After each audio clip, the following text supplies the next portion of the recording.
Friend, welcome to GKGS YouTube channel with Ankita Mishra. और हम देख रहे हैं फ्रेंड BPSC जीके को, और ये बिहार स्टेट पेपर 1 और 2 के लिए भी इम्पोर्टेंट है। तो जिसमें हम देख रहे हैं जीव विज्ञान के पार्ट को। पार्ट 1 हमने देखा है, अभी हमारा साइंस ही टॉपिक चल रहा है, और ये पार्ट 2 है। ठीक है, तो अगर आपने नहीं देखा पिछली वीडियो तो जाकर देख लीजिएगा, डिस्क्रिप्शन में लिंक मिल जाएगा, टेलीग्राम का भी लिंक मिल जाएगा, आप ज्वाइन भी कर सकते हैं। तो और रिक्वेस्ट है सभी से, चैनल पर पहली बार हैं तो चैनल को सब्सक्राइब जरूर करें। चलिए देखिए, 55 नंबर क्वेश्चन से देखना था हमें। DNA को किसने अंतःपात्र में बनाया था? ऑथर कॉर्नबर्ग ने, रॉबर्ट हुक ने, एडवर्ड जेनर ने या जोसेफ लिस्टर ने? तो DNA को किसने अंतःपात्र में बनाया था friend? Option A is right answer, author Kornberg ने।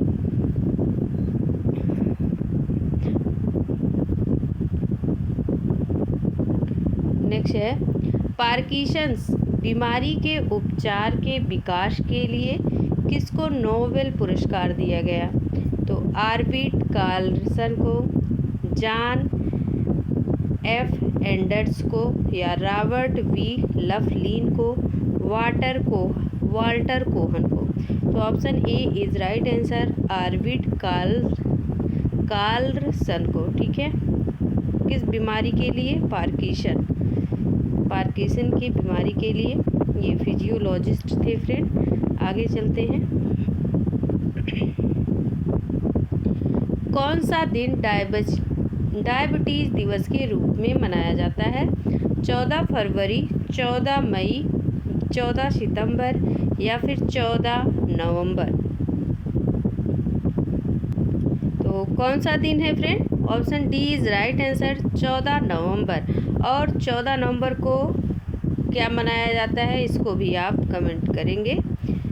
ठीक है, आगे देखेंगे। सबसे छोटा जीव जो स्वयं प्रकाश एवं प्रजनन करने में समर्थ है? विषाणु, जीवाणु, माइकोप्लाज्मा या फिर बैक्टीरियोफेज? तो कौन सा जीव है फ्रेंड जो स्वयं ही विकास एवं प्रजनन करने में समर्थ है? तो माइकोप्लाज्मा है। Option C is right answer. ठीक है,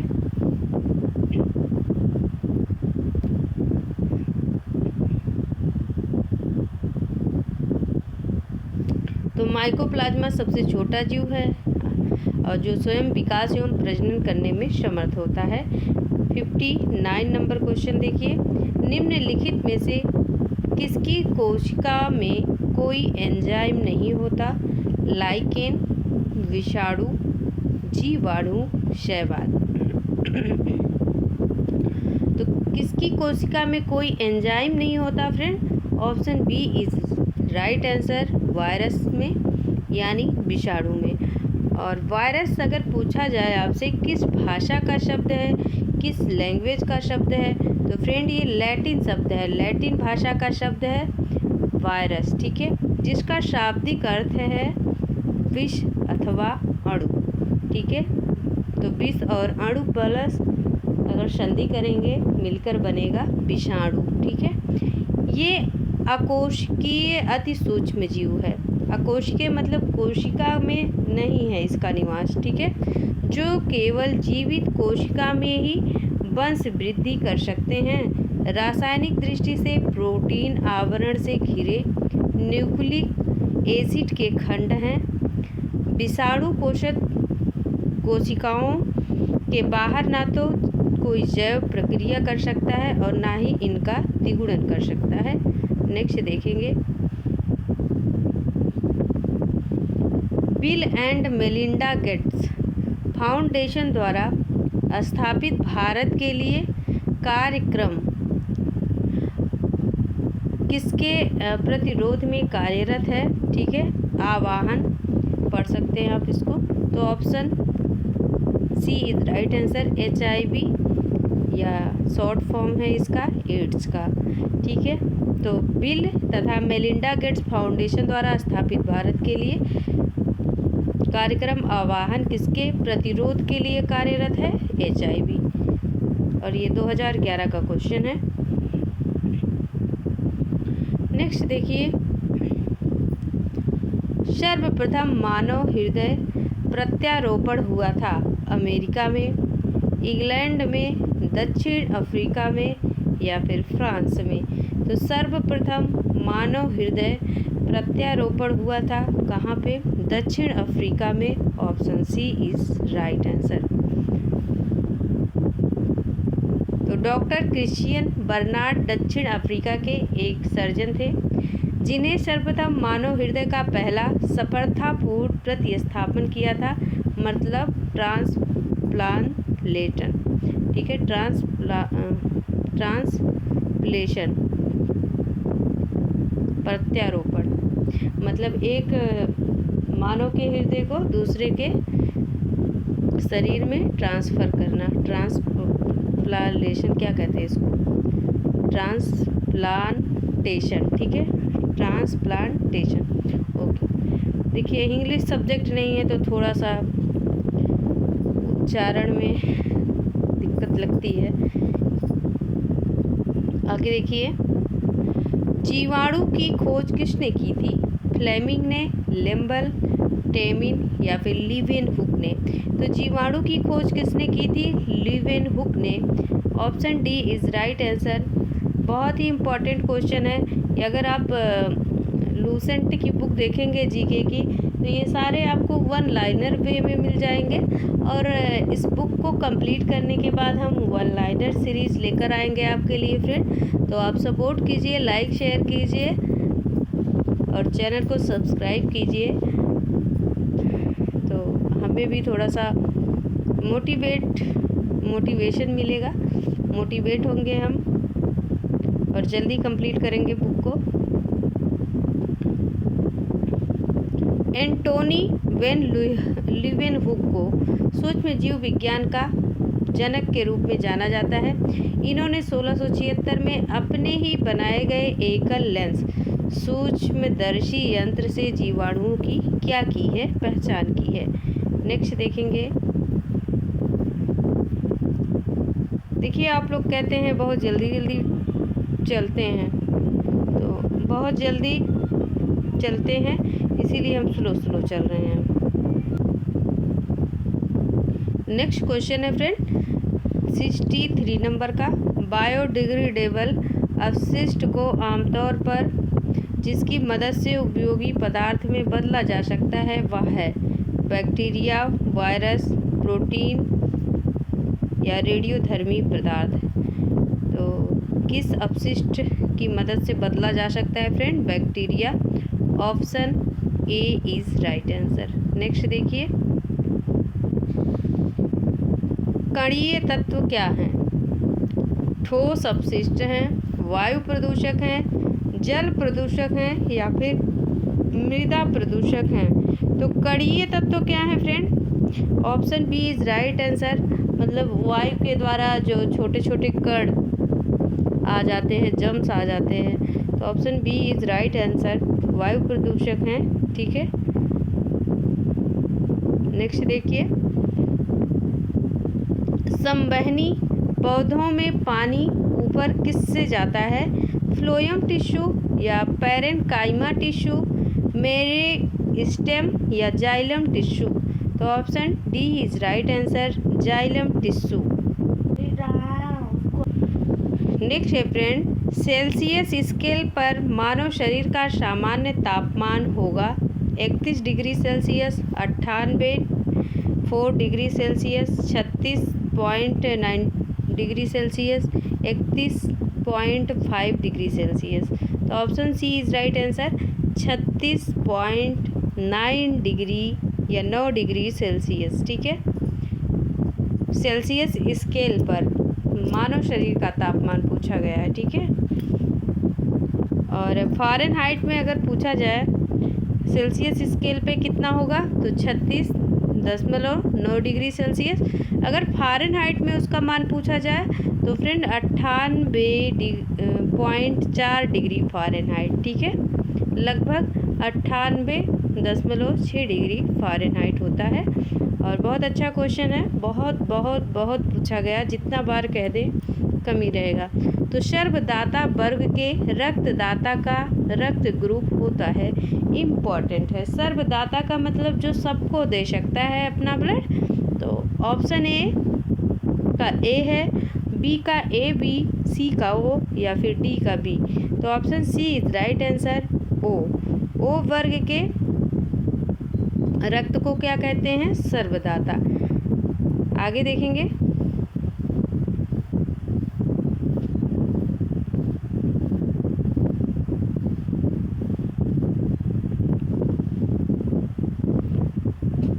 सार्वभौमिक स्वीकार्य रक्त समूह है ए बी या फिर ओ। तो friend A B, option C is right answer. और ए बी को ही क्या कहते हैं? सर्वग्राही भी कहते हैं। क्या कहते हैं? सर्वग्राही। और सर्वदाता भी आपने देखा किसको कहते हैं? तो ओ वर्ग के रक्त को कहते हैं, ठीक है। आगे देखिए, हड्डियों की पढ़ाई विज्ञान की किस शाखा के अंतर्गत होती है? हड्डियों मतलब बोन्स, ठीक है, अस्थि जिसे कहते हैं। तो जियोलॉजी, सेरोलॉजी, ओरोलॉजी या फिर ऑस्टियोलॉजी। तो फ्रेंड हड्डियों की पढ़ाई साइंस के किस शाखा के अंतर्गत होती है? ऑस्टियोलॉजी के, ठीक है। Option D is right answer, 2019 में पूछा गया क्वेश्चन है। नेक्स्ट देखिए। अच्छा ठीक है, आपने समझा ऑस्टियोलॉजी। अब बताइए ओरोलॉजी। ओरोलॉजी में किसका स्टडी करते हैं आप, अध्ययन करते हैं? तो ओरोलॉजी में तथा सेरोलॉजी में के अंतर्गत रुधिर के सीरम का वैज्ञानिक अध्ययन किया जाता है, ठीक है। और जियोलॉजी का मतलब, जियोलॉजी के अंतर्गत क्या होता है? पृथ्वी की आंतरिक संरचना, उसमें पाए जाने वाले पदार्थों का अध्ययन। जियो का मतलब आप ऐसे समझेंगे कि आपके मतलब पृथ्वी का सरफेस कैसा है? जियोइड है, ठीक है। तो जियोइड के आकार में है आपका पृथ्वी।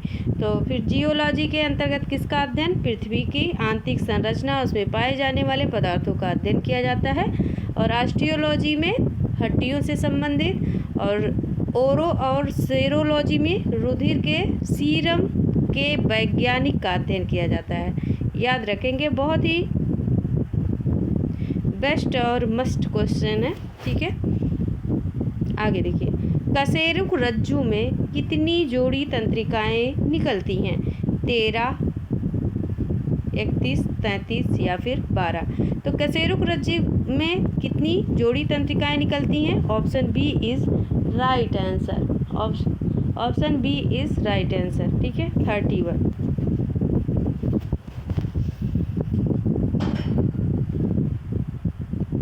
नेक्स्ट देखिए, मनुष्य के जीवन काल में कितने दांत 2 बार विकसित होते हैं? 4, 12, 20 या फिर 28। तो friend option C is right answer. मानव के जीवन काल में 20 दांत यानी 20 दांत 2 बार विकसित होते हैं। आगे देखिए, मनुष्य की खोपड़ी में कितनी अस्थियां होती हैं? 28, 30, 32 या फिर 34। तो मनुष्य की खोपड़ी में फ्रेंड 28 अस्थियां होती हैं, मतलब हड्डियां होती हैं। सबसे ज़्यादा आपके खोपड़ी में ही होती हैं हड्डियां, ठीक है। आगे देखिए, चलिए आप देख लीजिए और कहाँ कहाँ कितनी होती हैं। तो आप जानते हैं एक स्वस्थ मनुष्य के शरीर में कितनी अस्थियां होती हैं? 206 होती हैं। कपाल में 8 अस्थियां पाई जाती हैं, मुख में 14, कंठिका में 1 और कान में 6 हड्डियां पाई जाती हैं। आगे देखिए, 73 नंबर का क्वेश्चन। 73 नंबर का क्वेश्चन है, मनुष्य के शरीर में पैर की हड्डी बताइए कैसी होती है? पैर की हड्डी खोखली होती है, सरंध्री होती है, ठोस होती है या फिर कीलक होती है? तो फ्रेंड ठोस होती है। Option C is right answer. हमारा पूरा शरीर कहाँ डिपेंड होता है? समझिए पैर पे ही तो होता है, ठीक है, पैर ही तो लोड लेता है पूरी बॉडी का। आगे देखिए, 20 वर्ष की आयु में मानव शरीर में हड्डियों की संख्या होती है लगभग 100, 200, 300, उपरोक्त में से कोई नहीं। तो option D is right answer, उपरोक्त में से कोई नहीं, क्योंकि कितना होता है? 206 होता है। 20 वर्ष में मानव वयस्क हो जाता है, ठीक है, तो टोटल 206 होती है। हालांकि 206 से ज़्यादा होती हैं हमारे मतलब बॉर्न के टाइम, ठीक है। अब देखिए, इसको भी दो भागों में बांटा गया है, अक्षीय कंकाल और उपांगीय कंकाल। आगे देखेंगे अगला क्वेश्चन। निम्नलिखित में से कौन सा मनुष्य अवशेषी अंग नहीं है? तो निकटेटिंग मतलब पर्दा, कर्णपाली या कर्णाभ मांसपेशी, सामने वाले चपटे दांत, जो सामने वाले आपके चपटे दांत होते हैं उसे क्या कहते हैं? उसे कृंतक कहते हैं फ्रेंड, ठीक है। अगर इंग्लिश में बोले तो इन सीजर्स, ठीक है। और बर्मी फार ऑफ अपेंडिक्स, ये किसको कहते हैं? चलो ये मिलेगा भी आपको, तो आप बस इतना देखिए, मनुष्य में अवशेषी अंग नहीं है, सामने चपटे दांत आपके।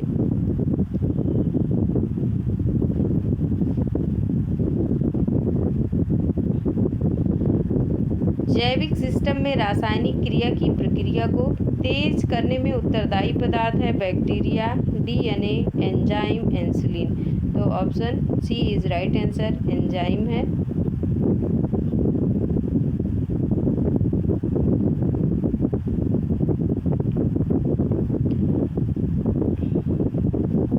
आगे देखेंगे, विटामिन जो खट्टे फलों में पाया जाता है तथा चर्म को स्वस्थ रखने में जरूरी होता है। चर्म मतलब आपकी स्किन, आपका चमड़ा। Vitamin A, vitamin B, vitamin C या फिर विटामिन डी। तो option C is right answer, vitamin C. Next, और विटामिन सी का रासायनिक नाम क्या है? तो विटामिन सी का रासायनिक नाम है फ्रेंड एस्कॉर्बिक अम्ल। दूध किसका घटिया स्रोत है? कैल्शियम का, प्रोटीन का, विटामिन का, कार्बोहाइड्रेट का। तो दूध फ्रेंड विटामिन सी का घटिया स्रोत है, क्योंकि दूध में विटामिन सी नहीं पाया जाता है, दूध में कैल्शियम पाया जाता है। ऑप्शन अगर पूछा जाता क्या पाया जाता है तो ऑप्शन ए राइट होता, लेकिन यहाँ पे मतलब सबसे कम पाया जाता है विटामिन, एकदम नाम मात्र का। तो घटिया स्रोत मतलब पुअर सोर्स है ये। आगे देखिए, विटामिन सी का रासायनिक नाम, अभी तो आपने देखा इसको, एस्कॉर्बिक, थायमीन, साइट्रिक या टार्ट्रिक। तो ऑप्शन ए। नेक्स्ट, आपने बहुत पढ़ा होगा इंसुलिन, अभी आप देखिए इल्यूनिन। इल्यूनिन प्राप्त होता है अदरक के प्रकंद से, डहेलिया की जड़ों से, बालसम पुष्प से, आलू के कंद से। तो एल्यूमिन फ्रेंड क्या है? ये पॉलीसैकेराइड है जो डहेलिया के जड़ में पाया जाता है। नेक्स्ट देखिए, 80 से अधिक सेल में पाया जाने वाला पदार्थ है। 80% से अधिक सेल में पाया जाने वाला पदार्थ है प्रोटीन, चर्बी, खनिज या फिर जल। तो फिर option D is right answer. और हमारे बॉडी में कितना जल पाया जाता है? तो फ्रेंड 75% बॉडी हमारी किसको धारण करती है? जल को धारण करती है, बाकी 25 में सब कुछ होता है। आगे देखेंगे, नेक्स्ट देखिए 83 नंबर क्वेश्चन, निषेचन की क्रिया कहाँ होती है? गर्भाशय में, अंडवाहिनी में, अंड ग्रंथि में या फिर योनि मार्ग में। तो निषेचन की क्रिया कहाँ पर होती है फ्रेंड? अंडवाहिनी में होती है। Option B is right answer. Next देखिए, आधुनिक मनुष्य का पूर्वज है, जावा मनुष्य है, क्रो-मैग्नान मनुष्य है, निएंडरथल मनुष्य है या पेकिंग मनुष्य है। इंपॉर्टेंट क्वेश्चन है। तो आधुनिक मनुष्य का क्रो-मैग्नान मनुष्य है friend. Option B is right answer. आगे देखेंगे, विकास का प्रमुख कारक है उत्परिवर्तन, हासिल किए हुए गुण, लैंगिक जनन या फिर प्राकृतिक वरण। तो विकास का प्रमुख घटक है, option D is right answer, प्राकृतिक वरण। नेक्स्ट देखिए, शैवाल और कवक के मिलने से लाइकेन बनता है, जिसे कहते हैं पैरासाइटिज्म। पैरासाइटिज्म, म्यूटअलिज्म या फिर कॉमेंसिज्म या फिर कन्वर्शन। तो फ्रेंड, शैवाल और कवक में मिलने वाले या मिलने से लाइकेन बनता है, जिसे क्या कहते हैं? जिसे कहते हैं, ऑप्शन बी राइट होगा, म्यूटअलिज्म कहते हैं। ठीक है, तो कवक और शैवाल के मिलने से लाइकेन बनता है, ये तो आप जानते ही होंगे। तो जिसे क्या कहते हैं? म्यूटुअलिज्म। म्यूटुअलिज्म। देखिए, अगर ये इंग्लिश में होता तो आसान होता, क्योंकि हिंदी को इंग्लिश में ही लिखा गया है। ठीक है, तो उसका हिंदी भी कुछ नाम जरूर होगा। आगे देखिए, प्रतिवर्ती क्रियाओं का नियंत्रण केंद्र कहाँ पर है? पर मस्तिष्क में है, मतलब सेरेब्रम या अनुमस्तिष्क, सेरेब्रम या कशेरुक रज्जु, स्पाइनल कार्ड, तंत्रिका कोशिका, नर्व सेल में। तो option C is right answer friend, spinal cord में प्रतिवर्ती क्रियाओं का नियंत्रण केंद्र होता है। नेक्स्ट देखिए, विकास का कारण है फॉसिल पदार्थ, जीने के लिए संघर्ष, पीढ़ी से पीढ़ी अनुकूलन, वंशागति। तो विकास का कारण है पीढ़ी से पीढ़ी अनुकूलन। Option C is right answer. Next है, कच्चे फलों को कृत्रिम रूप से पकाने के लिए प्रयोग में लाई जाने वाली गैस का नाम? अमोनिया, एसीटिलीन या कार्बन मोनोऑक्साइड या फिर एथिलीन।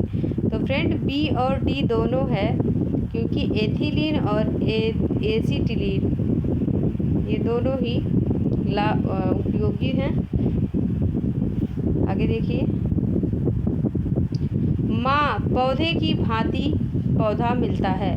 माँ पौधे की भांति ऐसा कौन सा पौधा है जो मिलता है? तो बीजों से, तना काट से, इन दोनों से, उपरोक्त में से किसी से नहीं। तो फ्रेंड, इन दोनों से।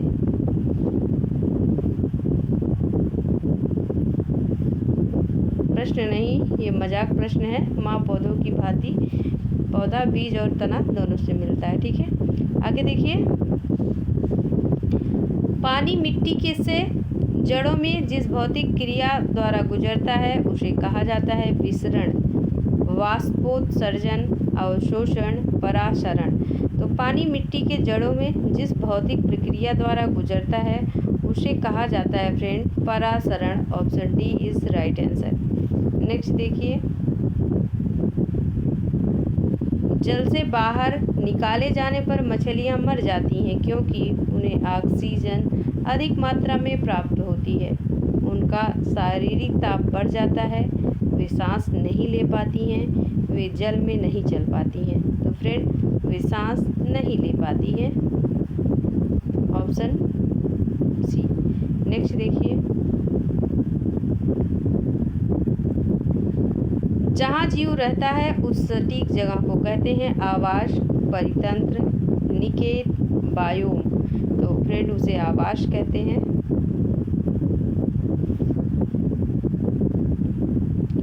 मधुमक्खी कॉलोनी के सदस्य, मधुमक्खियों की भी कॉलोनी होती है, आप देखते होंगे ग्रुप में ही उड़ती हैं, जहाँ भी जाती हैं अपनी कॉलोनी बसा ही लेती हैं। तो मधुमक्खी कॉलोनी के सदस्य एक दूसरे को किस प्रकार पहचानते हैं फ्रेंड? गंध से, दृष्टि से, नर्तन से या फिर स्पर्श से। तो गंध से friend. Option A is right answer.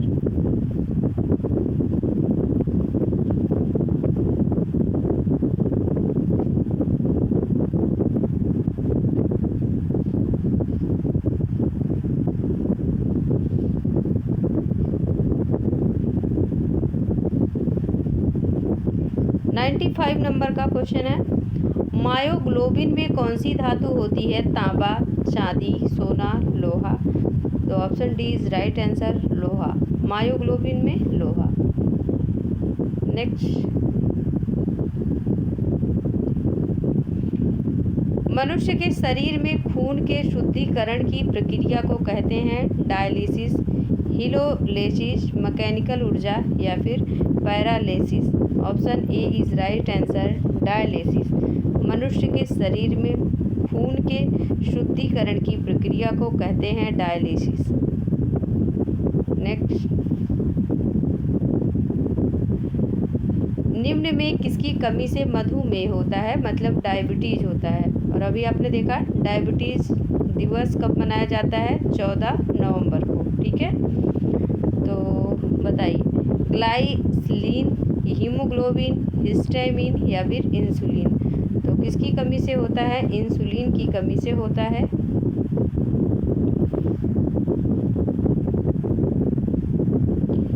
Ads निम्न कारणों में किसके द्वारा होता है? पानी, जीवाणु, विषाणु, फफूंद। Option C is right answer, विषाणु।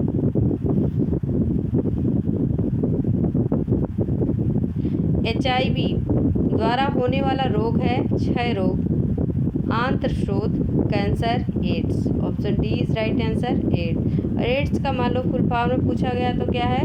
Acquired immuno deficiency syndrome. ठीक है, याद रखेंगे आप। यहाँ देखिए दिया भी है।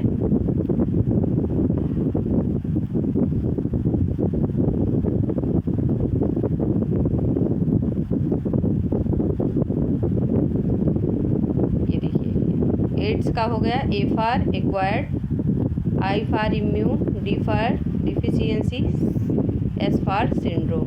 ठीक, नेक्स्ट क्वेश्चन है, निमोनिया एक संक्रमण है तंत्रिका का, रक्त का, त्वचा का, फेफड़ों का।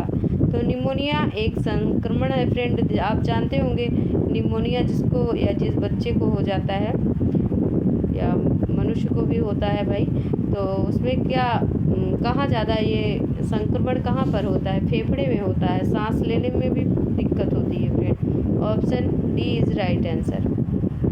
और यह किससे होता है? तो यह विषाणु, जीवाणु, कोको आदि के माध्यम से होता है।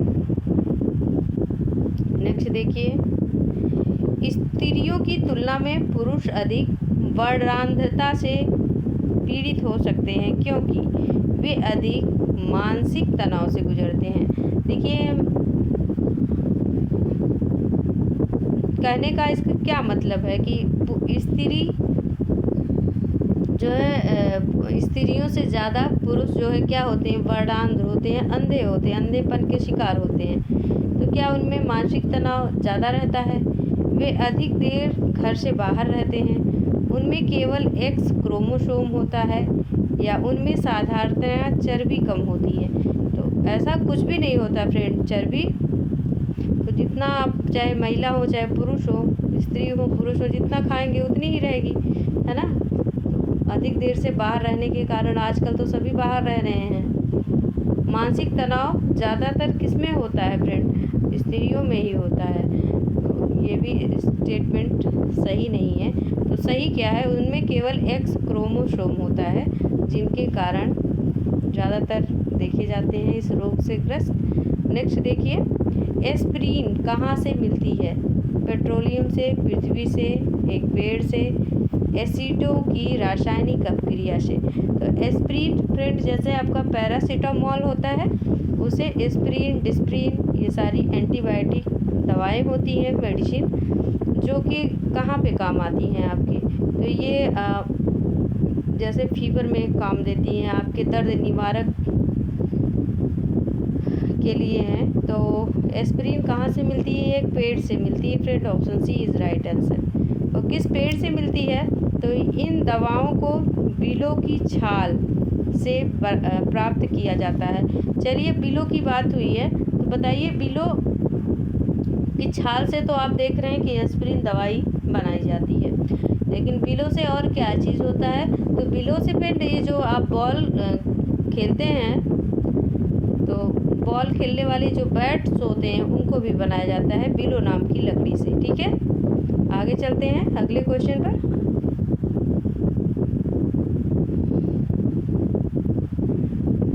गेहूं की खेती के लिए कौन से उर्वरक का उपयोग करेंगे? नाइट्रोजन, पोटेशियम, तांबा, लोहा। तो गेहूं की खेती के लिए friend option A is right answer, nitrogen. तो गेहूं की खेती के लिए नाइट्रोजन युक्त उर्वरक का उपयोग किया जाता है, जिसमें क्या मिलता है? यूरिया मिलता है। नेक्स्ट, क्लोरोफिल में कौन सी धातु आयन पाया जाता है? लोहा, मैग्नीशियम।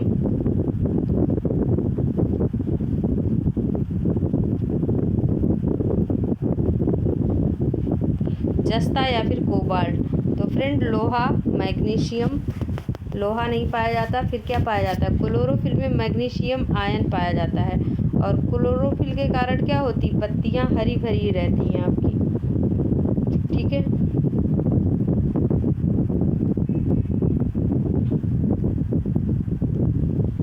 पौधों एवं जड़ों का खाना, सॉरी जड़ों नहीं पेड़ों, माफ़ कीजिएगा। तो पौधों एवं पेड़ों, अरे एक ही बात बोला होता है। तो पौधों एवं पेड़ों का खाना तैयार करने की क्रिया कहलाती है। पेड़ पौधों बोल दिया होता है। तो कार्बोहाइड्रेलेसिस, मेटाबॉलिक सिंथेसिस, फोटोसिंथेटाइजेशन या फोटोसिंथेसिस। तो friend option D is right answer, photosynthesis. Photosynthesis किसको कहते हैं? प्रकाश संश्लेषण की क्रिया को। ठीक है, जो सूर्य द्वारा मिलती है। आगे चलते हैं। कीटभक्षी पौधे मिट्टी में किसकी कमी से उगते हैं? पानी, मैग्नीशियम, नाइट्रोजन, कैल्शियम। क्या करें, पड़ोसी घर बनवा रहे हैं, दिमाग खराब कर रखे हैं खट खट करके। तो कीटभक्षी पौधे में मिट्टी किसकी कमी से उगते हैं फ्रेंड? तो option C is right answer, nitrogen. Next देखिए,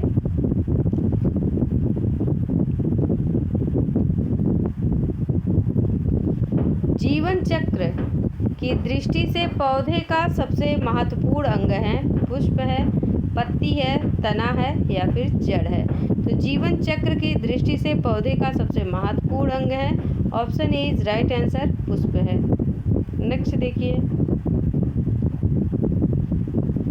पौधे का तना पौधे के सभी हिस्सों में भोजन वितरित करने में तथा में भी मदद करता है, बताइए। तो भोजन वितरित करने में और किसमें? तो ऑप्शन ई राइट होगा, क्योंकि इसमें एक से अधिक सही होगा, क्योंकि पौधे का तना पौधे के सभी हिस्सों में भोजन को जल के साथ वितरित करने तथा भोजन के भंडारण में भी मदद करता है। ठीक है, तो वितरण और भंडारण दोनों में मदद करता है। और यह पौधे की पत्तियों, फूल, फलों को सहारा देने के साथ साथ पौधों को आकार देने की भी मुख्य भूमिका निभाता है। नेक्स्ट देखिए,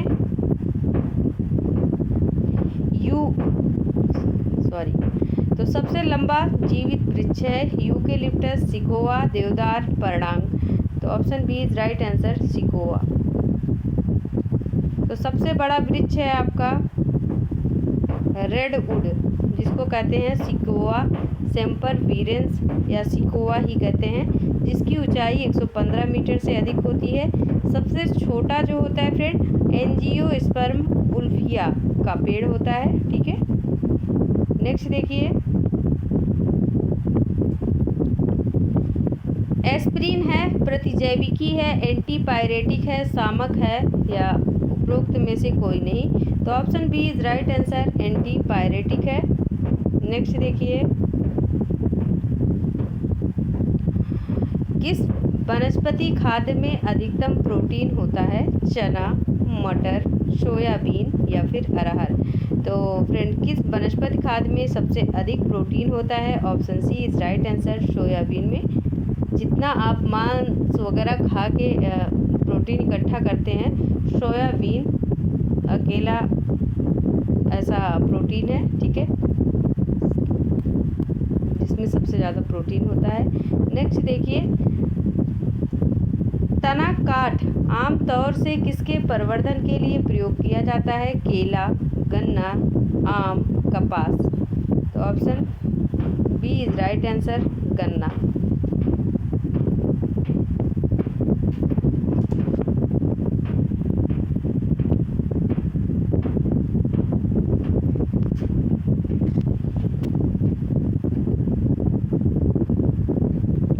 संसार का सबसे बड़ा पुष्प है कमल, रैफ्लेक्सिया, बहुत बड़ा कैक्टस, उपरोक्त में से कोई नहीं। तो संसार का सबसे बड़ा पुष्प है, option B is right answer, rafflesia. तो रैफ्लेसिया ये कहाँ का फूल है फ्रेंड? यह इंडोनेशियाई वर्षा वन में जोसेफ अर्नाल्ड द्वारा 1818 में पहली बार खोजा गया था। ठीक है, इंडोनेशिया में, ठीक है, वर्षा वन में जोसेफ अर्नाल्ड द्वारा 1818 में पहली बार खोजा गया। इस फूल का व्यास मतलब इसकी लंबाई 100 सेंटीमीटर तथा वजन 10 किलोग्राम तक होता है।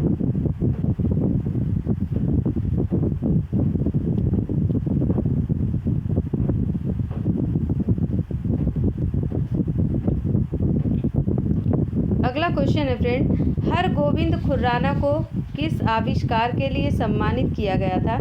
प्रोटीन के संश्लेषण के लिए, जीन के संश्लेषण के लिए, नाइट्रोजनी क्षारों के संश्लेषण के लिए, उपरोक्त में से कोई नहीं। तो option B is right answer, gene के संश्लेषण के लिए। तो आप देख सकते हैं जीन के संश्लेषण के लिए 1968 में चिकित्सा में इन्हें नोबेल पुरस्कार भी दिया गया और उन्होंने अपनी खोज से आनुवांशिक कोड की व्याख्या और प्रोटीन संश्लेषण में इसकी भूमिका का पता लगाया। अगला क्वेश्चन है, डॉक्टरों द्वारा एनेस्थीसिया के रूप में प्रयोग में होने वाली गैस है nitrogen, nitrogen oxide, nitrogen oxide, nitrogen dioxide. Option C is right answer, nitrous oxide. और नाइट्रस ऑक्साइड एक हास्य गैस भी है, आप जानते हैं।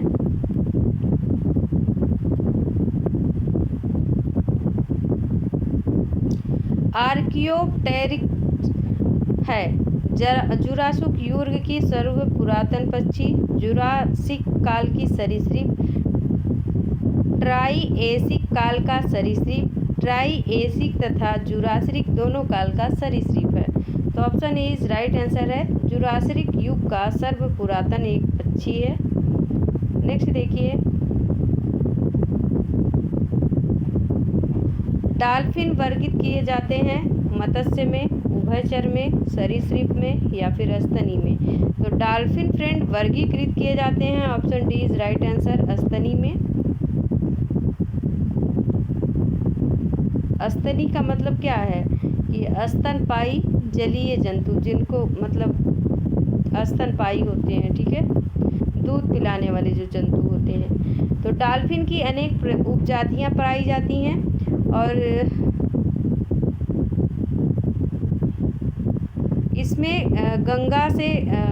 इसमें गंगा डॉल्फिन भारत का राष्ट्रीय जलीय जीव भी है, या फिर कुछ और होता है इसका मतलब?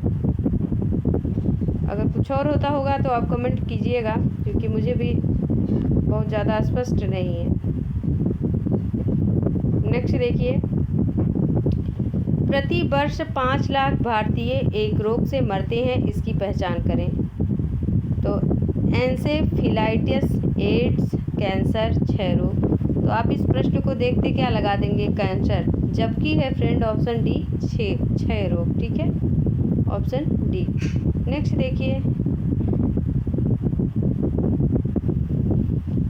रात के समय यह सलाह दी जाती है कि पेड़ के नीचे ना सोएं, क्योंकि पेड़ ऑक्सीजन की मात्रा को मुक्त करते हैं। यह रात्रि में हानिकारक गैसों को मुक्त करते हैं, कार्बन डाइऑक्साइड को मुक्त करते हैं, या कार्बन मोनोऑक्साइड को मुक्त करते हैं, मतलब छोड़ते हैं। तो फ्रेंड कार्बन डाइऑक्साइड को छोड़ते हैं, ठीक है, मुक्त करते हैं। Option C is right answer, इसीलिए रात में पेड़ के नीचे सोने की सलाह नहीं दी जाती। नेक्स्ट देखिए,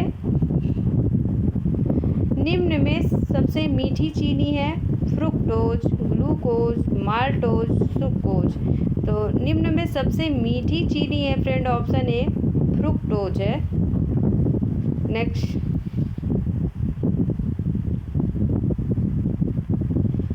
शर्कराओं में सबसे मीठी है फ्रैक्टोज, ग्लूकोज, सुक्रोज, लैक्टोज। तो फ्रैक्टोज ही है।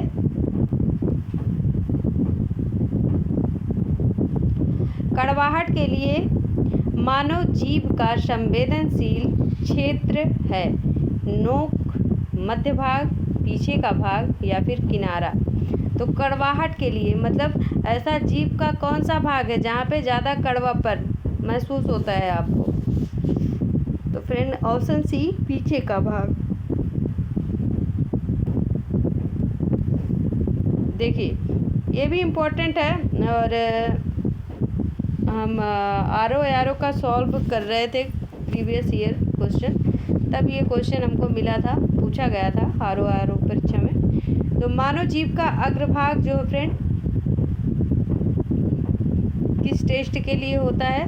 तो ये मीठे के लिए। पश्च भाग में कड़वापन, और पार्श्व मतलब किनारे वाला भाग, पार्श्व किनारे वाले खट्टे, तथा अग्र एवं किनारे वाले नमकीन स्वादों का अनुभव कराते हैं आपको। ठीक है, नेक्स्ट देखिए, मटर पौधा है शाक, पुष्प, झाड़ी, उपरोक्त में से कोई नहीं। तो मटर पौधा है फ्रेंड किसका? शाक का। Option A is right answer. और ये द्विबीजीय पौधा है, रवि की फसल है। स्वर्णरेखा, अर्पणा, पारस, अंबिका आदि इसकी मुख्य प्रजातियां हैं। अगला देखिए, फलियां अत्यधिक पौष्टिक होती हैं क्योंकि उनमें प्रचुर मात्रा में होता है या होती है चर्बी, वसा, प्रोटीन, तेल या स्टार्च। तो उसमें सर्वाधिक मात्रा में क्या होता है फ्रेंड? प्रोटीन होता है। Option B is right answer.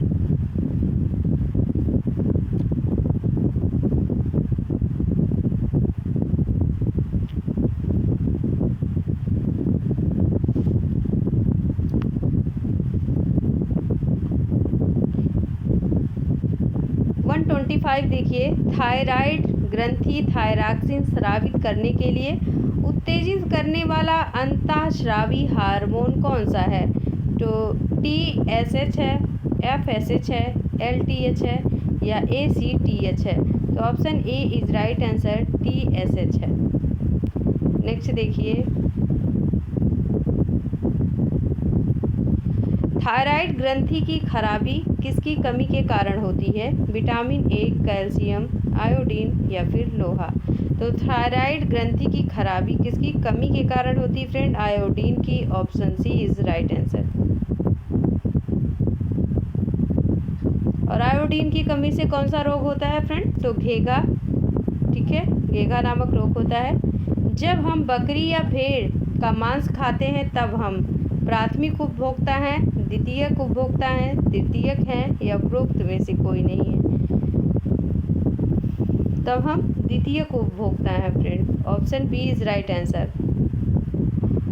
मानव एवं अन्य जाति जो जीव होते हैं वो सर्वाहारी होते हैं। मांसाहारी जो होते हैं वे द्वितीयक या गौण उपभोक्ता में आते हैं। शाकाहारी प्राथमिक उपभोक्ता होते हैं। और प्राथमिक उत्पादक में कौन आते हैं? पौधे आते हैं।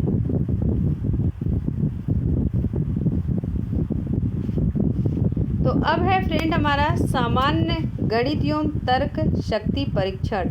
तो इसको हम कल देखेंगे। आज के लिए इतना ही है, और आई होप आपको समझ में आया होगा, क्लास अच्छी लगी होगी। और अच्छी लगी है तो एक कमेंट, लाइक बनता है फ्रेंड, और शेयर भी कीजिए। चैनल पर पहली बार है तो सब्सक्राइब कीजिए। Thanks for watching this channel. मिलते हैं कल।